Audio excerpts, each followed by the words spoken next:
va a hacer una socialización respecto a la información que fue entregada al Comité de Operaciones de Emergencia del Cantón Esmeraldas en el marco de la evaluación de lo que sucedió el día 25 de abril del 2025. El establecimiento de la zona cero, el establecimiento de cuántas viviendas se vieron afectadas, por qué y las recomendaciones. En base a eso está el ingeniero Charly Preciado, secretario del Comité de Operaciones de Emergencia del Cantón Esmeraldas, y está también el licenciado José Luis Arturillo, en representación de la Asociación de Gestores Integrales de Riesgo, que es la que ha generado ese apoyo en el marco del intercambio de conocimientos y de experiencias con la Municipalidad de Esmeraldas. Los dejo entonces con el ingeniero Charly Preciado. Bueno, primeramente, muy buenos días, un saludo a la máxima autoridad, al alcalde Vico Villasís, que muy preocupado por la situación del Cantón Esmeraldas, la cual atravesó un sismo de 6.1 en la escala de Richter a una profundidad de 8 kilómetros, donde el epicentro se dio aquí en las costas del Cantón Esmeraldas. Una vez realizadas los trabajos en territorio, recopilación e información, nosotros nos pudimos dar cuenta que tuvimos dos cantidades de viviendas, tanto en uso restringido como en uso prohibido, ¿no? En el uso restringido nosotros hemos hecho un levantamiento donde se han encontrado 572 viviendas en uso amarillo, y en uso prohibido tenemos lo que es 254 viviendas. Tenemos ya estos referenciados las siguientes parroquias, que fue la parroquia Bartolomé Ruiz. En amarillo tenemos 179 viviendas y en rojo 68. En la parroquia Esmeraldas tenemos 189 en amarillo y 91 en rojo. En el sector Camarones tenemos 2 casas en rojo. En Táchira tenemos 39 en amarillo y 3 en rojo. En la parroquia 5 de agosto, 138 en amarillo, 73 en rojo. Y la parroquia Luis Teo tenemos 27 en amarillo y tenemos 7 en rojo, lo que nos da un total en amarillo de 572 y en rojo 254. Los barrios más afectados son la parroquia Bartolomé Ruiz, la parroquia Esmeraldas, la parroquia 5 de agosto, la Luis Tello y la parroquia Las Piedras. Eso como levantamiento de información que lo hemos hecho. Aquí lo que es la Dirección de Gestión de Riesgo, en conjunto con la Agremiación de Gestión de Gestores de Riesgo del Cantón Esmeraldas. Aquí le doy paso al licenciado para que dé lo que también es el criterio de parte de la Asociación de Gestores de Riesgo del Cantón Esmeraldas. Gracias, ingeniero. Buenos días con todos. Muchas gracias por esta apertura. Gracias al municipio de Esmeraldas por brindarnos esa oportunidad de poder colaborar con el informe, que efectivamente tiene algunos hallazgos importantes, pero quiero mencionar primero este convenio que ya existe con la Municipalidad de Esmeraldas en el mes de marzo, que efectivamente gracias al apoyo del municipio hemos podido desarrollar esta intervención y este análisis del riesgo del último evento sucedido en el cantón. Bueno, hay algunos hallazgos claves en el desarrollo de este informe, ¿no? Ya lo mencionó el ingeniero, con la afectación cuantificable de las viviendas, tanto en amarillo como en rojo, y esta es una información que hemos cruzado la data con el MIDUBI, en este caso, ¿no?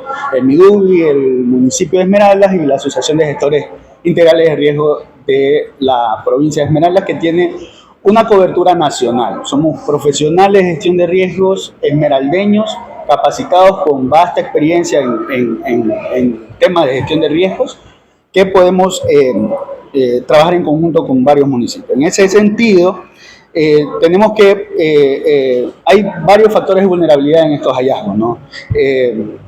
Las áreas más afectadas se correlacionan con zonas geotécnicamente vulnerables, es decir, al tipo de suelo y al estudio del suelo que se hizo en estas zonas, ¿no? ¿Cuáles son nuestras recomendaciones por parte de la asociación? Y aquí para mitigar riesgos futuros, ¿no? Y es primero la mitigación estructural, ¿no? ¿En qué consiste esto? La mitigación estructural es en fortalecer el tema constructivo en el Cantón Esmeraldas. Nosotros ya tenemos una experiencia de un terremoto pasado, del 2016, si ustedes lo recuerdan, donde efectivamente no solamente Esmeraldas, sino algunos otros cantones no ha venido fortaleciéndose el tema de mitigación estructural. Es decir, seguimos con las mismas culturas, por así decirlo, de construcción. Eso debe cambiar. Eso debe cambiar sí o sí. Una de nuestras propuestas o recomendaciones es el tema de mitigar las estructuras en el cantón. Reforzar la estructura. Mucha gente cree en que estas mitigaciones son costosas. Nada que ver. Hay que investigar y créanme que las construcciones seguras o sismos resistentes son de menos costo que las tradicionales, por así decirlo, ¿no? Eso en cuanto a la mitigación estructural. Otro análisis que vemos es el tema de la propuesta en preparación y respuesta. Si bien es cierto, nosotros seguimos reaccionando ante un evento, ¿sí? Y esto conlleva a que a veces se cometan errores que son normales en este tipo de situaciones. Pero con la preparación para la respuesta, estos errores se pueden reducir al mínimo y poder responder de manera adecuada con las organizaciones o las instituciones que conforman el Sistema Nacional Descentralizado de Gestión de Riesgos, ¿sí? Aquí también es importante que la gestión de todas las asociaciones, así como del municipio, vayan de la mano también con el tema de cooperación, ¿sí? Esto no se trata de que la cooperación, en este caso, interfiera, sino más bien apoye en la construcción de estos elementos que estoy mencionando. El tema de la planificación y ordenanzas, también estamos priorizando la aprobación de la ordenanza de los sistemas constructivos. Esto ya fue desarrollado en colaboración con YAICA y con el MIDUBI. Y bueno, se actualizarán los datos de microzonificación, alineándose a los planes de uso de suelo, al PUG, al PDOT, con las evaluaciones de riesgo sísmico. Debe haber una actualización en estas evaluaciones de riesgo sísmico. Como ustedes pudieron ver, las afectaciones fueron bastante y eso conlleva a que estos estudios sean realizados de manera más específicas, pero con estas recomendaciones, que se tengan en cuenta estas recomendaciones. Bueno, en conclusión... ¿Por qué unos barrios son más afectados que otros? Algo que dio preliminarmente, pero ¿cuál es la explicación técnica que hay? Es el tipo de suelo y el tipo de construcción que se hacen. Por ejemplo, hay en la parte del sector alto, donde hay unas viviendas que están con semáforo en rojo, por así decirlo, ¿no? Pero eso no significa que es por el suelo o por el tipo de suelo que hay en ella. Hay un término que se denomina licuable. Ese terreno, por ejemplo, no es licuable. ¿Qué significa? Que ese terreno es sólido, pero el tipo de construcción de esa vivienda no es el adecuado, ¿sí? Tiene, por ejemplo, por decir, unas bases de construcción de un piso, pero la casa es de 3. O es obviamente que si se produce un evento como un sismo de esta magnitud, obviamente se va a ver afectado. Cuando me refiero a los terrenos licuables, es, por ejemplo, la zona baja de la ribera, ¿sí? Toda la ribera del río es obviamente que son rellenos.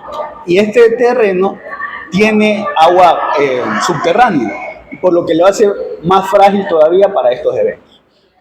Sí. Bueno, y podemos concluir que este sismo nuevamente puso de manifiesto las vulnerabilidades que como ciudadanía también tenemos, ¿no? El tema de la educación y la concientización es importante en las escuelas, en los hogares, porque debemos tener una construcción social fundamentada en la gestión de riesgo de desastre, ¿sí? No es solamente el trabajo de las instituciones, ojo. Aquí también es un trabajo social dentro de la familia. Usted a veces, por ejemplo, en este sismo, y lo ejemplifico, pregunte cuántas familias tenían la mochila de emergencia preparada. Probablemente ninguna. Entonces, nosotros queremos que esta cultura de la preparación y de la gestión de riesgo de desastre sea ya implementada desde el hogar, ¿sí? Desde el hogar. Ahora, hace poco pasó un sismo en Chile, si ustedes están notando, ¿sí? De 7.6 o 7.3, si no estoy mal. Los procesos de evacuación de esa población fueron inmediatos. Evacuaron mucha gente en poco tiempo. ¿Por qué? Porque ya hay una cultura de gestión de riesgo. También hay, y si ustedes revisan, no hay tanta afectación en las edificaciones. ¿Por qué? Porque allá sí existe esta política en temas de construcciones seguras. Entonces, es importante también aclarar que Esmeraldas, cantón, provincia, se encuentra dentro de la región también como expuesta a este tipo de eventos. Hay una situación que preocupa, mire, cantidades de viviendas que están a punto de caer. De esto no se ha dicho nada. ¿En qué semáforo y cómo lo ubicamos? ¿Tienen que ser demolidas este tipo de viviendas? No se ha hablado de ello. Aquí, yo creo que el ingeniero Chardín puso unos datos importantes donde hablaba de 254 viviendas inhabitables definitivamente. Esas tienen que demoler. Esas viviendas tienen que, no tienen que ser habitadas bajo ningún concepto y tienen que hacer un proceso ya con el municipio, con las autoridades competentes para ver un tema de reubicación. Ya eso lo decidirán las autoridades competentes. Sí, efectivamente.